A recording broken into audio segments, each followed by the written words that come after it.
પાટીદાર અનામત આંદોલન તો આપને યાદ જ હશે, પણ હવે આ શાંત પડેલું આંદોલન ફરી વેગ પકડી રહ્યું છે। જો કે આંદોલન ફરી જીવંત થાય તે પહેલા તેના પર લગામ લગાવી દેવામાં આવી। ઉમિયાધામમાં હાર્દિક પટેલના ક્રાંતિકારી કાર્યકર્તા સંમેલનને લઈને પ્રેસ કોન્ફરન્સ હતી અને તેની પહેલા પરવાનગી હતી, જો કે બાદમાં તે પરવાનગી રદ કરવામાં આવી। હવે સવાલ એ થાય છે કે જો પ્રેસ કોન્ફરન્સ રદ કરવામાં આવી છે તો પછી ક્રાંતિકારી કાર્યકર્તા સંમેલન યોજાશે ખરું? અને શું હવે સરકારનો એ જ પ્રયત્ન છે કે ફરી એક વખત રાજ્યમાં લોકજુવાળ ઊભો થાય અને આવનાર ચૂંટણીમાં તકલીફ થાય તે પહેલા જ આંદોલનને દબાવી દેવામાં આવે? આ જ મુદ્દા પર ચર્ચા કરીશું અને ચર્ચા કરવા માટે અમારી સાથે એસપીજીના કારોબારી સભ્ય અલ્કેશ પટેલ જોડાઈ ગયા છે। કોંગ્રેસમાંથી બાબુભાઈ માંગુકિયા અમારી સાથે છે। તે સિવાય અમારી સાથે જોડાઈ ગયા છે પાસના કન્વીનર બ્રિજેશ પટેલ। તેમની સાથે ચર્ચા શરૂ કરીએ તે પહેલા જોઈ લઈએ મહાચર્ચાનો પહેલો સવાલ શું છે અને ત્યારબાદ તેના ઉપર ચર્ચા આગળ વધારીશું। આવો જોઈએ મહાચર્ચાનો સવાલ અને ત્યારબાદ તેના ઉપર ચર્ચા કરીએ। તો સવાલ એ છે કે ક્રાંતિકારી કાર્યકર્તા સંમેલન સામે શું હવે ખતરો છે? જો આજે પ્રેસ કોન્ફરન્સ પણ ન થવા દીધી તો પછી ક્રાંતિકારી કાર્યકર્તા સંમેલન કેવી રીતે થશે? બ્રિજેશભાઈ, આપની પાસે આ માંગુ છું, ક્રાંતિકારી કાર્યકર્તા સંમેલન માટે શું પ્લાન આપનો અત્યાર સુધી છે?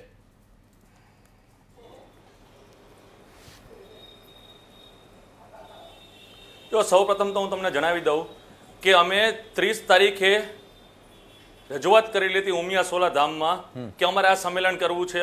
1 તારીખે અમારી ટીમને બોલાવવામાં આવી અને ટીમ સાથે સંપૂર્ણ ચર્ચા કરી અને આ કાર્યક્રમની મંજૂરી આપવામાં આવી અને મંજૂરી આપી અને ડિપોઝિટ પેટે જે સંસ્થાનો નિયમ છે એ નિયમ પ્રમાણે ડિપોઝિટ પેટે અમે પૈસા પણ ભરેલા હતા।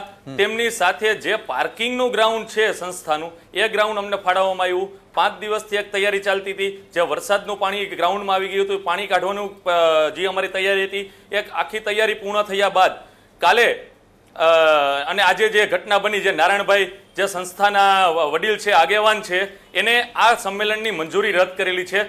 તો એ સંસ્થાએ જ મંજૂરી આપી અને સંસ્થાએ જ રદ કરી તો આની પાછળનું એક જ તથ્ય હોઈ શકે છે કે સરકાર ફરીથી ઓગસ્ટ મહિનાથી બી ગઈ છે। ઓગસ્ટ મહિનાની બીક ફરીથી સરકારને સતાવવા લાગી છે અને ઓગસ્ટ મહિનાનું જો આ ક્રાંતિકારી કાર્યકર્તા સંમેલન ફરીથી ગુજરાતમાં થાય તો સરકારને ક્યાંક ને ક્યાંક પોતાની ખુરશી જવાની બીક લાગે છે, એટલે આ કાર્યક્રમ બંધ કરવા માટે સંપૂર્ણપણે હવતિયા મારી રહી છે। નહીં, પણ બ્રિજેશભાઈ, સવાલ એ થાય છે કે જો આજે આપ પ્રેસ કોન્ફરન્સ પણ ન કરી શક્યા તો પછી આ સંમેલન માટે કોઈ પ્લાન બી છે ખરો?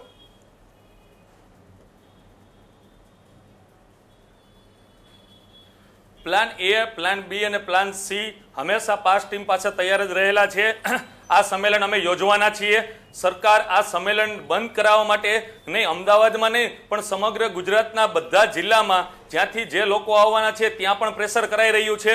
મળતી માહિતી મુજબ બધી જગ્યાએ દબાણ કરી અને માણસો ન આવે એવી રીતના પરિસ્થિતિ સર્જવામાં આવી છે, છતાં પણ આ કાર્યક્રમ અમે સંપૂર્ણપણે કરવાના છીએ અને આન બાન અને શાંતિ કરવાના છીએ અને 5 તારીખે જ ક્રાંતિકારી કાર્યકર્તા સંમેલન અમદાવાદમાં યોજાશે એ અમારો વિશ્વાસ છે। જી જરૂરથી આપની પાસે આવા માંગુ છું અલ્કેશભાઈ, સવાલ એ પૂછવા માંગુ છું કે શું આપને લાગે છે કે આ કાર્યકર્તા સંમેલન સામે હવે ખતરો છે કે શું આપ પાસને સમર્થન પણ આપો છો ખરા ક્રાંતિકારી કાર્યકર્તા સંમેલન માટે? એસપીજીએ દરેક વખતે પાટીદાર આંદોલનથી માંડીને પાટીદારના કોઈ પણ કાર્યક્રમ હોય અને એસપીએ સમર્થન આપેલું છે। એસપીજી એ પાટીદારનો સમર્થનનો એક ભાગ છે કે જેથી કરીને કોઈ બી કાર્યક્રમ હોય એમાં એસપીજી હંમેશા એને સપોર્ટમાં ઊભું રહે છે। એસપીજી કાર્યક્રમ આપતું હોય તો પાટીદારો એમાં સમર્થન હોય જ છે, એટલે આમાં તમારે પૂછવાનો કોઈ એવો સવાલ નથી કે આ પાટીદાર કાર્યક્રમ છે તો એમાં એસપીજીનું સમર્થન રહેશે કે કેમ, એ ચોક્કસપણે। પણ આપને લાગે છે કે આ સંમેલન યોજાશે 5 તારીખે? સંમેલન યોજાશે, સરકારી કોઈ બી જે બી પ્રક્રિયા પૂર્ણ કરીને એની જે પરમિશનો હોય, જે તે પ્રકારના જે આયોજન સરકારી તરફથી લેવામાં આવેલા હોય તો ચોક્કસપણે એસપીજી એના સમર્થનમાં રહેશે। જરૂરથી માંગુકિયા સાહેબ, જે આજે જે ઘટનાક્રમ ઘટ્યો, પ્રેસ કોન્ફરન્સ પહેલા ઉમિયાધામના કર્મચારીઓ તાળા મારીને જતા રહ્યા, પ્રેસ કોન્ફરન્સ ના થઈ, ત્યારબાદ પાસના હાર્દિક પટેલ સાથે જ 50 જેટલા કાર્યકર્તાઓની અટકાયત કરવામાં આવી। આખી ઘટનાને આપ કેવી રીતે જુઓ છો? શું એક જ મનસા કે 5મી તારીખે સંમેલન ન યોજાય?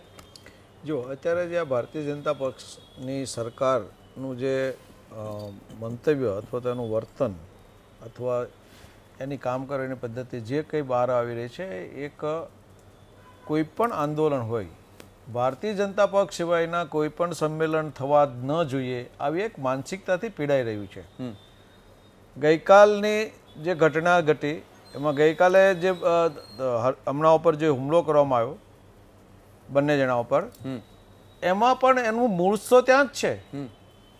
માણસ હતા તેવા પણ અહેવાલો છે. 7 વાગે પહેલા 4 વાગે આવીને ધર્મેશ ધમકી આપી જાય છે, પછી 7 વાગે ત્યાં આવીને ધમકી આપે છે, એટલે દિનેશને એમ થયું કે હવે અહીંથી આપણે નીકળી જઈએ, ત્યાં આપણે અહીંયા આંદોલન કરવું, આપણે અહીંયા મિટિંગ કરવી છે, એટલે અહીંયા કોઈ તોફાન ન થાય ને એ લોકોને કોઈ બહાનું ન મળે કે તમે અહીંયા આવીને તોફાન કરી ગયા.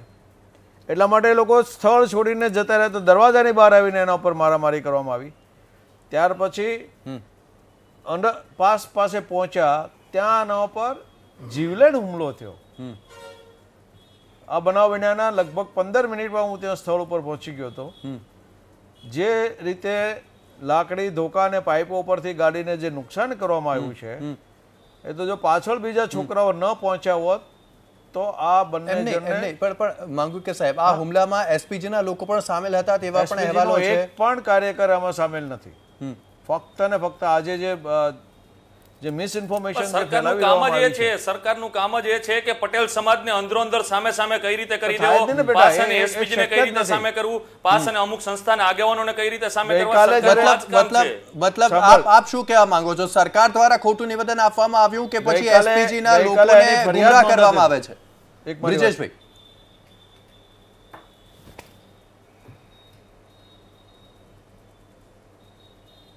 હેલો. જી બ્રિજેશભાઈ, હું પૂછવા માંગુ છું, આપે જે નિવેદન આપ્યું કે સામે કરવા માંગે છે, તો શું સરકારે ખોટું નિવેદન સામે આપ્યું કે પછી એસપીજીના લોકોને ગુમરાહ કરવામાં આવે છે? કારણ કે હાર્દિક પટેલે પણ નિવેદન આપ્યું કે યાદવા સ્થળી જેવી પરિસ્થિતિ પાટીદાર સમાજમાં ઊભી થઈ રહી છે.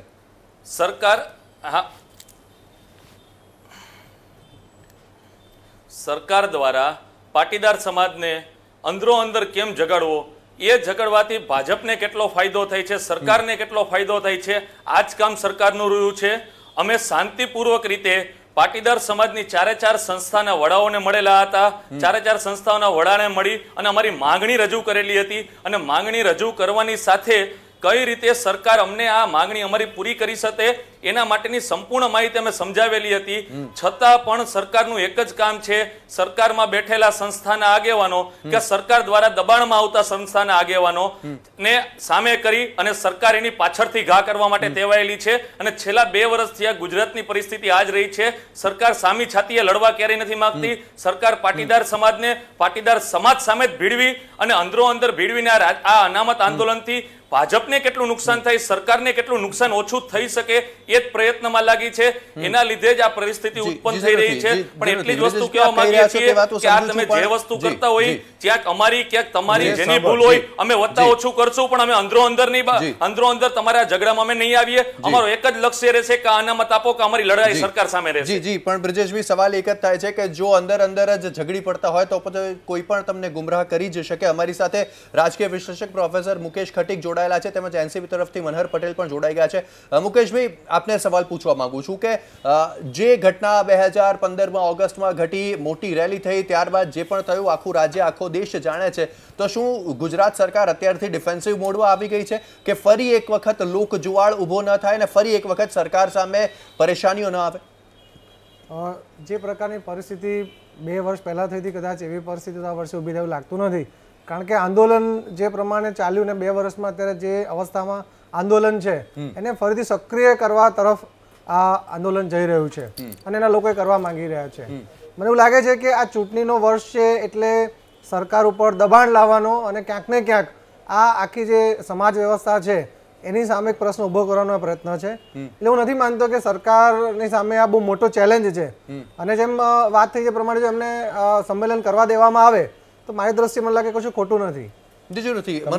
એક જ મિનિટ. જી તમે એમ કહો છો કે આ આંદોલન સુષુપ્ત અવસ્થામાં છે અને હવે કોઈ સરકાર ઉપર મોટો ખતરો ઊભો થાય એવું આપનું જે મંતવ્ય છે એની સાથે મારા 2 વસ્તુ કહેવી છે. આ આંદોલન ક્યારેય સુષુપ્ત અવસ્થામાં છે જ નહીં. દરરોજ આખા ગુજરાતમાં ક્યાંક ને ક્યાંક પાસનું આંદોલન હોય છે, નાની મોટી મિટિંગો ચાલુ છે. ફક્ત એટલો છે કે એનું કવરેજ નથી અત્યારે.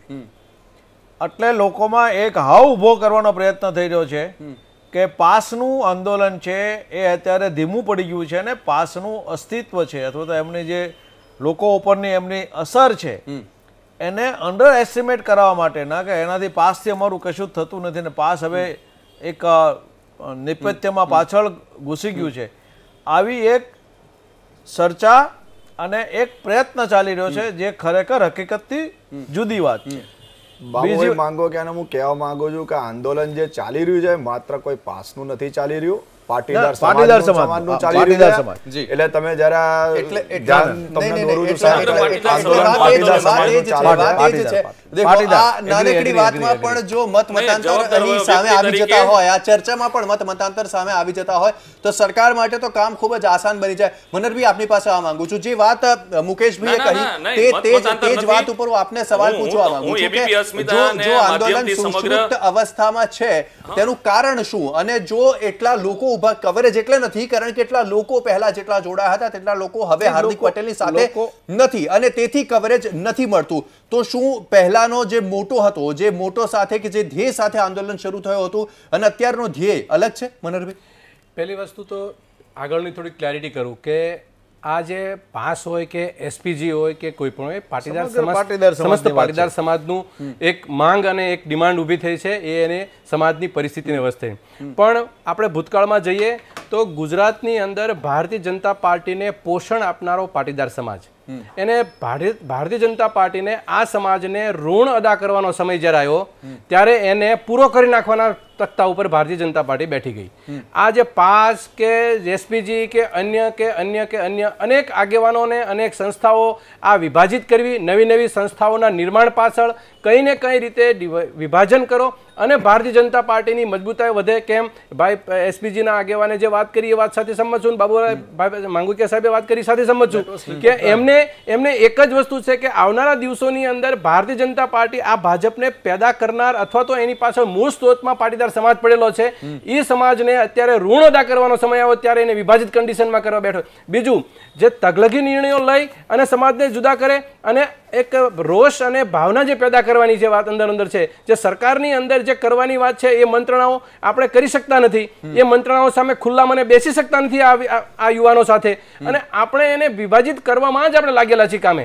અને અલગ નિવેદનો અલગ અલગ આગેવાનો પાસે અલગ એજન્સીઓ મારફત આને તોડવાની કામગીરી જે થઈ રહી છે. અલ્ટરનેટ તો આ સમાજ પાટીદાર સમાજ નહીં, આ અન્ય સમાજ પણ નોંધ રહ્યો છે કે આ ભારતીય જનતા પાર્ટી છે એ અન્ય સમાજની ડિમાન્ડ, આ તો અવડો મોટો સમાજ, ભદ્ર સમાજ, વસ્તીમાં મોટો, આર્થિક સુખી સંપન્ન તો જે સમય હતો છે, પણ આજે બીજા સમાજો પણ આમાંથી શીખ લે છે કે આ સમાજને જો ન્યાય ન મળતો હોય તો અમારા નાના સમાજનું શું થશે? મનહરભાઈ, આપની વાત સમજુ છું, પણ જો પાસ એસપીજી અલગ એવી વિંગ આવતી હોય ત્યારે જ રાજકારણ શરૂ થતું હોય છે અને ત્યારે જ સમાજ કરતા મોટા પાસ કે એસપીજી બની જાય છે. આ ચર્ચાનો બીજો સવાલ જોઈશું અને ત્યારબાદ તેના ઉપર ચર્ચા આગળ વધારીશું. સવાલ એ જ છે કે આંદોલનને દબાવવાથી શું અસર પડશે? આ મુખ્ય સવાલ છે. આંદોલનને દબાવવાથી શું તેવું બની શકે કે પાટીદાર સમાજ વધારે ફોર્સથી ઉપર આવે અને તેમની માંગણીઓ કરે, કે પછી સરકારને ફાયદો થાય? મુકેશભાઈ, આપની પાસે આ માંગુ છું. આંદોલનને દબાવવાનો પ્રયાસ થઈ રહ્યો છે તેવું પાટીદાર સમાજ અથવા તો તેમની સંસ્થાઓ જે પાસ કે એસપીજી છે તે કહી રહ્યા છે, પણ આ દબાવવાથી કોને ફાયદો કોને ગેરફાયદો? દબાવવાથી સ્વાભાવિક છે કે ફાયદો એ શાસક પક્ષને થાય અને ગેરફાયદો જે તે જ્ઞાતિના લોકો જે આ માંગણી કરી રહ્યા છે એમને થાય. પણ આપણે એ પણ વિચારવાની જરૂર છે કે શા માટે આ પરિસ્થિતિ ઊભી થઈ. આપણે જોઈએ તો 2 વર્ષ પહેલાંથી જે આંદોલન શરૂ થયો એ જે પ્રકારની જ્વાળા અને જે પ્રકારની આક્રમકતા એ આંદોલનમાં હતી, એ ક્રમશઃ હવે ધીમે ધીમે ઓછી થવા લાગી છે. અને ક્યાંક ને ક્યાંક આપણે આ સ્ટેજ ઉપર જોઈ ચૂક્યા છે કે 2 અલગ ગ્રુપમાં પણ નાની બાબતે મતભેદ અથવા વિખવાદ જોવા મળે છે. એટલે એવા સંજોગોની અંદર મને લાગે સરકાર માટે બહુ સરળ થઈ ગયું છે. જેમ બીજા મિત્રોએ કીધું પ્રમાણે કે 2 પક્ષ સામે લડે, સરકારનું કામ સરળ થાય. તો આ આખી જે બાબત છે એ એક જ્ઞાતિની અંદર આપણે જોઈ રહ્યા છીએ. અને આખું આંદોલન જે છે, કેમ કે કોણ એનું નેતા, ક્યારે કયો નેતા નવો આવી જાય, હાર્દિકને અંગે કોઈક શું બોલવા લાગે ને ક્યારે ફેવરમાં બોલે, આપણે આખા એપિસોડ જોતા આવ્યા છીએ. એટલે મને એવું લાગે છે કે આ આંદોલન દબાવવાથી સૌથી વધારે ફાયદો સરકારને છે અને ક્યાંક ને ક્યાંક આ જ સમાજના લોકો આ આંદોલન દબાય એ તરફના પ્રયત્નો કરતા દેખાય છે. જરૂરથી. અલ્કેશભાઈ, આપની પાસે આવવા માંગુ છું. જ્યારે પણ અનામત આંદોલનની વાત આવે ત્યારે મોટાભાગે પાસની વાત સામે આવતી હોય છે. હાર્દિક પટેલની પ્રેસ કોન્ફરન્સ, પાસની પ્રેસ કોન્ફરન્સ, પાસના કાર્યકર્તાઓ એમ કર્યું, એસપીજી નથી દેખાતું. શું એસપીજી પાસ નીચે દબાઈ ગયું છે? એસપીજી કે પાસ નીચે દબાયેલું છે નહીં, એ તમારા કોઈની માનસિકતા હોય તો એ કાઢી નાખજો. એસપીજીનો એક અલગ એજન્ડા રહ્યો છે કે જે લડે છે, કાયદેસર લડે છે કે પાસનો એજન્ડા યોગ્ય નથી. પાસનો એજન્ડા યોગ્ય નથી. હું તમને એ રીતે કહીશ કે પાસ એક એ રીતે એ એમની આગવી અલગ સ્ટાઇલ છે કે જે સરકારને બેફામ ગાળો દેવી, સરકાર વિરુદ્ધ એકદમ બેફામ બોલવું, એ પાસની નીતિ રહી જાય. એટલે તમને ટીઆરપી મળતી હોય મીડિયાના બી કે મીડિયા કવરેજ વધારે ત્યાં લેતું હોય એટલે ફોકસ પાસ ઉપર રાખે છે. એસપીજી એ એક ગાંધી ચિંધ્યા માર્ગે એ શાંતિથી આંદોલન કરે, સરકાર વિરુદ્ધ એ જે કાર્યક્રમો આપવાના હોય છે આપે છે, પણ સરકાર વિશે બેફામ બોલતી નથી. તમે જોજો, અમે કોઈનું અપમાન નથી કરતા. અમે ક્યારે કોઈ સરકારમાં કોઈ બી પ્રતિનિધિ મંડળનું અપમાન નથી કર્યું, કોઈ મુખ્યમંત્રીનું અપમાન નહીં કર્યું. પણ હા, અમે એમનો વિરોધ ચોક્કસ કર્યો છે. જ્યારે ઇલેક્શન આવ્યું છે ત્યારે અમે એનો વિરોધ કર્યો, ભાજપ સરકારનો વિરોધ કર્યો. કેમ કે ભાજપ સરકારે અમારા 14 પાટીદારો શહીદ કરેલા છે, એમને જે દમન ગુજારેલું છે. અમારા એસપીજી ના 4 જે મુખ્ય મુદ્દા છે કે જે પોલીસ દમન થયું, એ જે શહીદ થયા છે 14 પાટીદારો, એમના વિરુદ્ધ જે કાર્યવાહી કરવાની હોય, પોલીસોને સસ્પેન્ડ કરો, એમને પૂરેપૂરું વળતર આપો. અમારા અનામત જે અમને જે આપવાની છે એ બાબતે તમે અમને ખાસ અમારી સાથે જે ચર્ચા કરો કે અમને કઈ રીતે અનામત તમે આપી શકો છો. બીજું આ રીતના અમારા જે મુદ્દા છે, સ્ટ્રોંગ મુદ્દા છે, એનો વિરોધ અમે સરકારનો કરી જ રહ્યા છીએ. આજ મામલે બ્રિજેશભાઈ પાસે જઈએ. બ્રિજેશભાઈ, આટલી આક્રમકતાની શું જરૂર? શું આક્રમકતા દેખાડવાથી કે પછી રોષ બતાવવાથી જ સરકાર માંગ માનશે તેવું આપને લાગે છે, કે પછી આક્રમકતા દેખાડવાથી જ તમને ફૂટેજ મળશે તેવું આપને લાગે છે?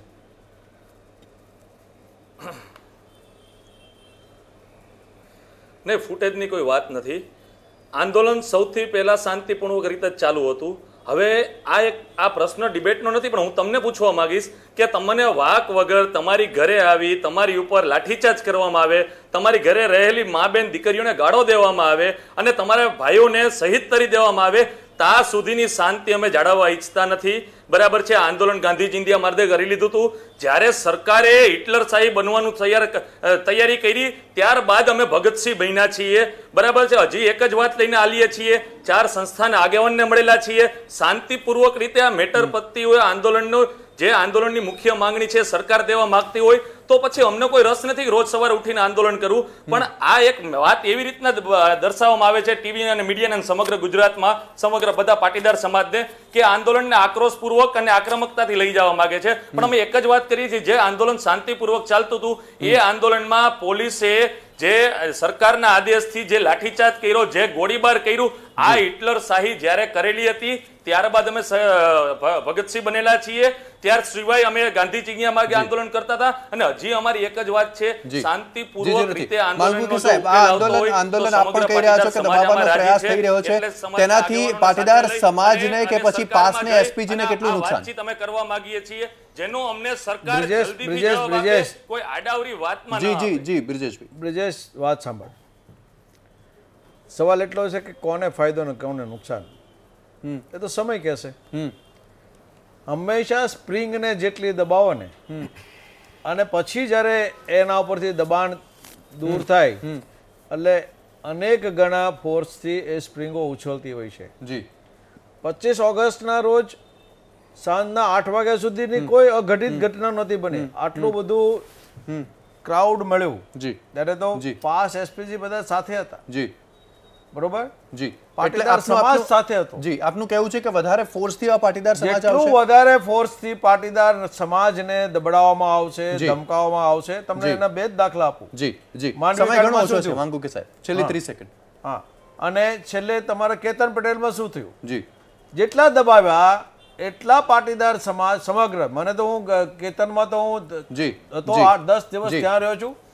મને પાસના છોકરા કરતા એસપીજીના છોકરાઓએ વધારે મદદ કરી છે. અને પડખા અને દરરોજ લાલજીભાઈ મારી સાથે બેઠા છે. મતલબ પાસ અને એસપીજી પણ એક સાથે છે, પાટીદાર સમાજ વતી સમગ્ર ઘટનાઓથી ઘટે છે. આપ તમામ લોકો અમારી સાથે ચર્ચામાં જોડાયા તે બદલ ખૂબ ખૂબ આભાર. પરંતુ હવે જોવાનું એ છે કે સરકાર જો દબાવે છે પાટીદાર સમાજને, તો પછી પાટીદાર સમાજ તેનો જવાબ કેવી રીતે આપશે? શું શાંત થશે કે પછી સ્પ્રિંગ વધારે બળથી ઉછળશે? મહાચર્ચામાં હાલ માત્ર આટલું જ. વધુ સમાચારો માટે આપ જોતા રહો એબીપી અસ્મિતા.